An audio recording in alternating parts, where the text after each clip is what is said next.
Affaire Omar Hadi, la réponse d'Amnesty International au Maroc. Amnesty International a donné suite à la requête du chef du gouvernement, Saad Eddine El Othmani, lui demandant de lui fournir les preuves matérielles de ses allégations sur le Maroc. Selon l'organisation, les autorités marocaines auraient, à l'aide du logiciel d'espionnage Pegasus, piraté le téléphone du journaliste et militant Omar Hadi, condamné en mars dernier pour avoir critiqué le verdict prononcé par un magistrat contre des membres du Irak.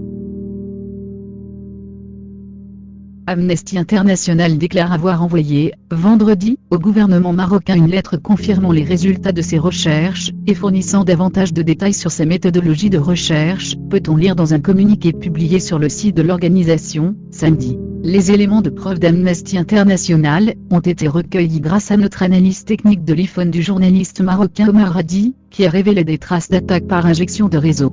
Cela était conforme à l'enquête d'octobre 2019 d'Amnesty International, qui a détaillé le ciblage des défenseurs marocains des droits humains Mahati Monjib, notamment par des attaques par injection de réseau, et Abdessadar El-Bouchataoui utilisant le logiciel espion Pegasus, une technologie de surveillance produite par la société NSO Group, affirme l'organisation. En outre, les preuves techniques que les chercheurs de l'organisation ont extraites du téléphone de Omar Hadi indiquent clairement que Pegasus a été installé avec une forme particulière d'attaque numérique identifiée dans nos rapports comme une injection de réseau, ce qui a nécessité un effet de levier sur les opérateurs mobiles du pays pour mettre sur écoute Omar, soit une connexion Internet mobile que seul un gouvernement peut autoriser, précise Amnesty International. Amnesty répond au Maroc, et lui rappelle son sinistre bilan des droits de l'homme. Londres, l'ONG Amnesty International a réagi samedi à la campagne de diffamation orchestrée à son encontre par le gouvernement marocain, lui rappelant dans la foulée son sinistre bilan des droits de l'homme. Les attaques des autorités marocaines contre la crédibilité d'Amnesty International et la campagne de dénigrement orchestrée contre le bureau d'Amnesty à Rabat montrent à quel point les autorités sont devenues intolérantes à l'égard de l'examen et des critiques légitimes de leur bilan en matière de droits humains, déplore l'ONG. Les attaques contre Amnesty se sont accentuées depuis la publication, le 22 juin dernier, d'une enquête sur le piratage du téléphone de Omar Hadi, journaliste et fervent détracteur du bilan des droits humains au Maroc.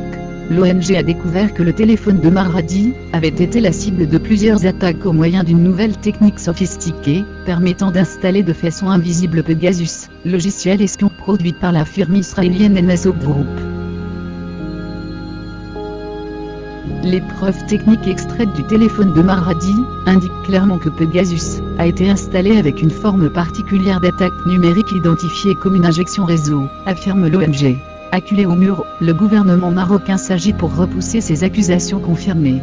Des sources gouvernementales qui se sont confiées à des médias marocains évoquent une prochaine fermeture du bureau d'Amnesty à Rabat, lui rappelant au passage la suspension de leur coopération. L'ONG dit avoir été faussement accusée par le gouvernement marocain. Ce dernier a prétendu qu'Amnesty lui a refusé un droit de réponse aux conclusions du rapport.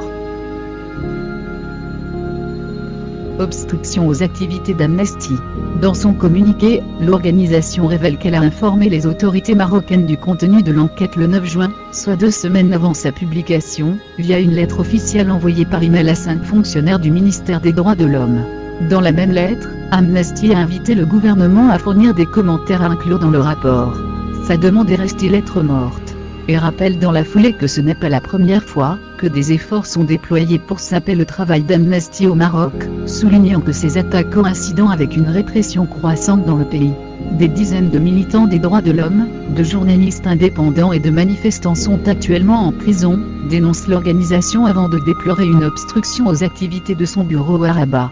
Ce n'est pas la première fois que les activités d'Amnesty International sont entravées au Maroc. En juin 2015, 2 enquêteurs d'Amnesty International, qui documentaient la situation des migrants et des réfugiés, ont été expulsés du pays malgré l'assurance du gouvernement que l'organisation pourrait mener des missions sur simple notification. Les autorités marocaines ont un lourd passé dans l'instauration de mesures punitives pour détourner l'attention de leur sombre bilan en matière de droits humains, précise l'ONG. Ce faisant, il confirme précisément ce que les enquêteurs d'Amnesty International ont révélé au cours de ces derniers mois, la tolérance zéro du gouvernement vis-à-vis de la liberté d'expression, commente Eba Moreyev, directrice d'Amnesty pour le Moyen-Orient et l'Afrique du Nord.